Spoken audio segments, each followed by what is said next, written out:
If you're stuck in one of those plateaus, you may not see it. What? Because you might just say, oh, these employees, these clients are going to be with me forever. Sometimes those relationships change. Why are you running? But still, be kind as you make changes for the betterment of your company. Nice. Get ready to ignite your passion for technology and entrepreneurship as we bring you this episode of Sunny Silver Linings. Join Sunny and his special guest, Jim Turner, the savvy technology strategist of Bridgepointe Technologies, as they dive into Jim's captivating journey to success. From selling a whopping $20 million MSP to his insider tips and tricks, you won't want to miss a single moment of this power-packed conversation. So buckle up and get ready to be inspired.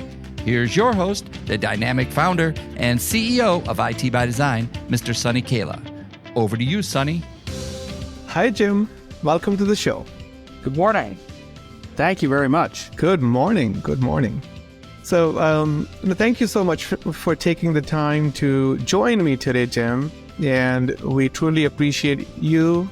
Todd always used to talk about you. And then I'm like, I did not know how famous you are in the channel. And now you just kind of really ask one thing that, hey, I am in New York City. What are the restaurants? And you get like hundreds of recommendations from your MSP friends. And that's when I realized, I'm like, he's an influencer in the channel. Well, thanks. I appreciate that. In managed services, it feels like forever. I guess it's an influencer just because I seem to have met everybody.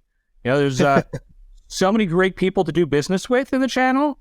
And just over the years, you build relationships. And it's not just about what the service is that they can sell to you or provide for you, but you just start to develop these relationships. And what I've always found is when you ask for help for anything in the channel, there's always somebody who's got an answer. Yeah. No, this is a great industry. And, I grew up in a village, a very small village in India, and everyone knew everyone. And even here now, I live in New Jersey in a very kind of small village type of town. And even here, like everyone knows everyone.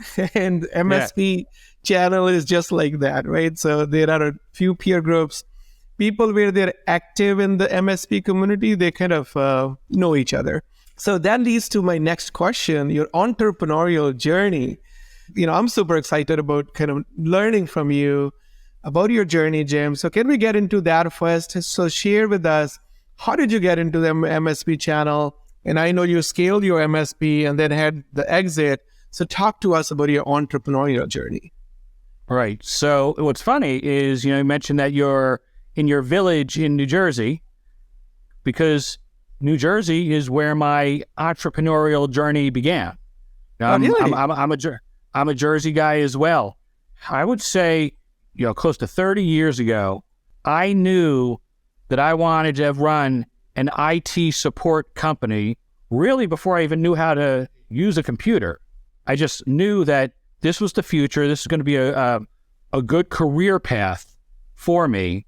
I had gotten my start working with technology at a summer job, working for Six Flags Great Adventure, which I think is just right down the road from you. Yeah. Does that sound about right? Yes. So at Six Flags, I learned about working with computers, working with point of sale systems. I leveraged that to get a job with IBM, working in New Jersey. A recruiter found me at IBM and brought me down to Washington, D.C., working at the United States Senate.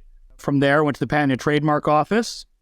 And that was where I got my first introduction to working in what I call, a lot of people call it legal tech, the technology that enables lawyers to practice law.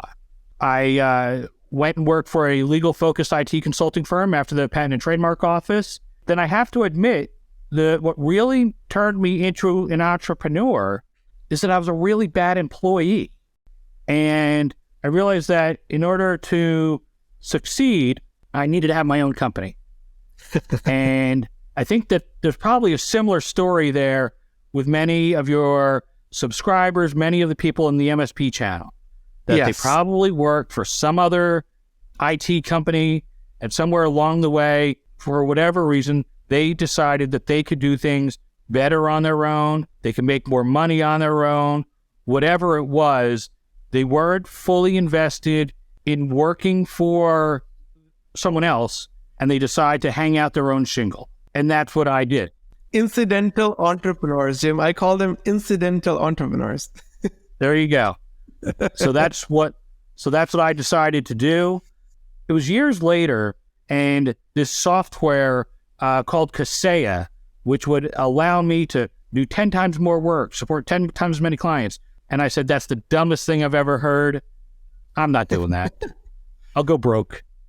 It wasn't until a few years later, another acquisition opportunity came around, and it was a company, small MSP. That's how they were working with their clients. There were two owners. One of them exited. The other owner asked me to buy the shares of the guy that left. And I said, okay.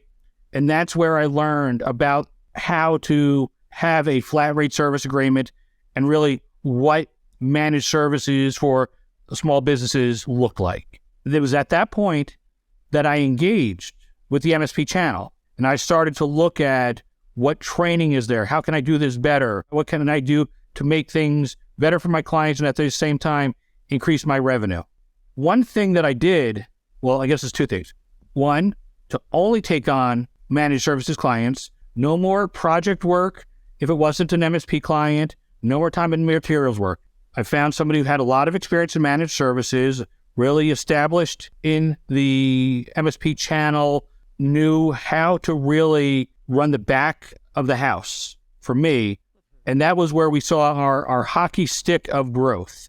And we just accelerated. We grew the company up to around $20 million in recurring revenue with a focus on law firms. You scaled it to 20 million? Yeah. Oh, wow. That's like that. Too many MSPs can say that because, normally people are in that very lower range. Whenever I talk to entrepreneurs, it could be MSP, it could be other businesses as well. It always comes down to 2-3 major things. One is, okay, I had this great hire, or I had this great strategic partnership in terms of collaboration. And it could be some technology that started producing more. And I'm like, a lot of things were there in terms of strategic partnerships focus that propelled you from 5 to 20. So tell me, if you were to do this again, what are the top 3 lessons that you will apply this time that you have learned during your entrepreneurial journey so far?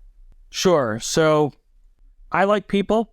I want to see my team to succeed. And I think that was part of the culture that I built. So I would say that my 3 have a lot to do with my people, whether it's the employees or the people that I'm working or the partners. So one I would say is that the little things matter to your employees. And we had very good retention.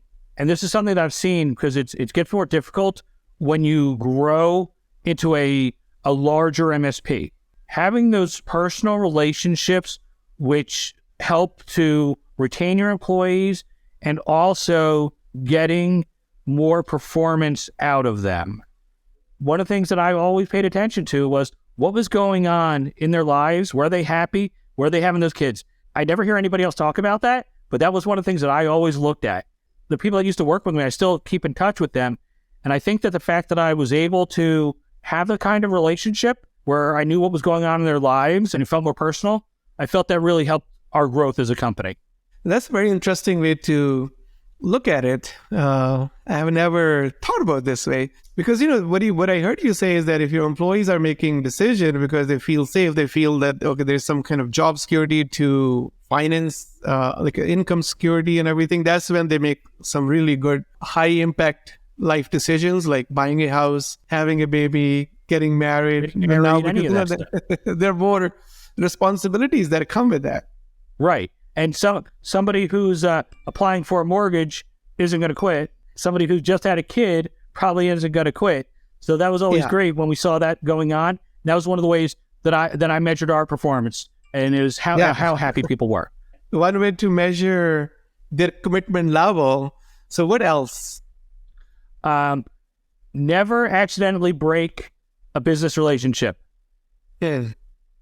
Always be intentional about who you're not going to work with anymore, whether it's a channel partner, whether it's not somebody who's maybe not working out as an employee. Just be very intentional when you end those relationships, because it can really come back to hurt you later. Having an understanding of how the culture in your company changes as you grow. Then, There's things that happen when you're a larger company that you're a smaller company. And I think that you need to be cognizant of the changes that are occurring as you grow, and make sure that you communicate well with the people that were with you when you were smaller if you wish to retain them, whether it's clients, whether it's employees. Sunny, you may have seen this as your company has grown over the years. There's clients that it used to be you running out to fix their printer or solve whatever problem that they were having, and now it's not. Now it's somebody else. And when you grow from a one-person company to an 800-person company, you need to make sure that you do it in a way that if you want to keep those relationships and not accidentally break them, that you communicate with the people that supported you from the beginning. I think that as companies grow, they may look back on this conversation. They may say, oh, that's what Jim meant. Yeah. If you're stuck in one of those plateaus, you may not see it, because you might just say, oh, these employees, these clients are going to be with me forever. But as you grow, you're going to realize that sometimes those relationships change, but still be kind as you make changes for the betterment of your company. Yeah, no, absolutely. Be intentional about your relationships, not only how you handle when you build those, but during the exit as well. So that Correct. is really, really important, that you don't need to do business with everyone, but you can make them feel good during entry and exit.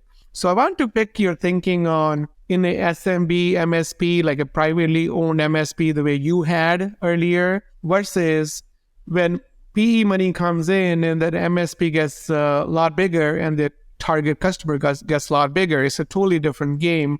What are the key differences that you see with these two personas? When it comes to your relationships with your employees, it's tough to have the same relationships when you're small versus when you're large. When I was small, when it was Hilltop, we would have an annual meeting. We would pick a weeknight. I would get food in the conference room. We would get everybody around the conference room.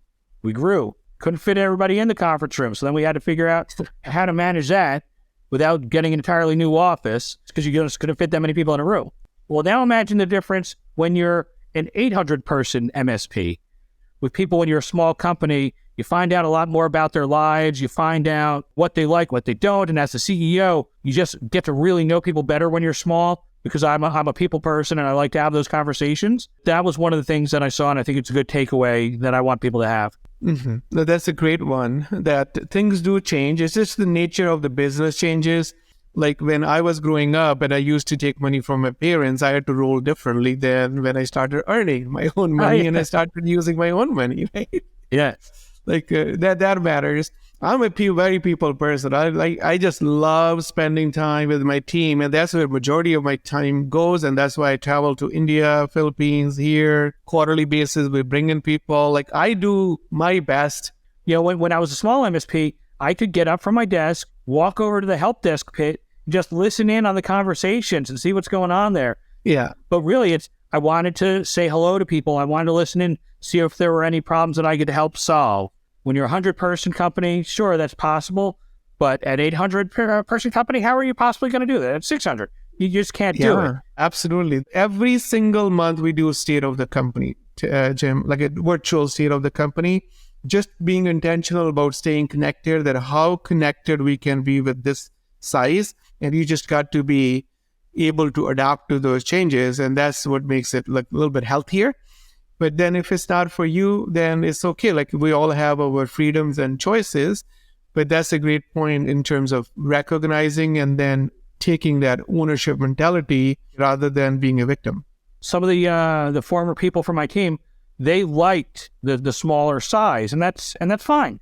Some of them went out to work for smaller MSPs. Some of them started small MSPs because they wanted to have that same level of connection that they had when they worked for me and it was a small company.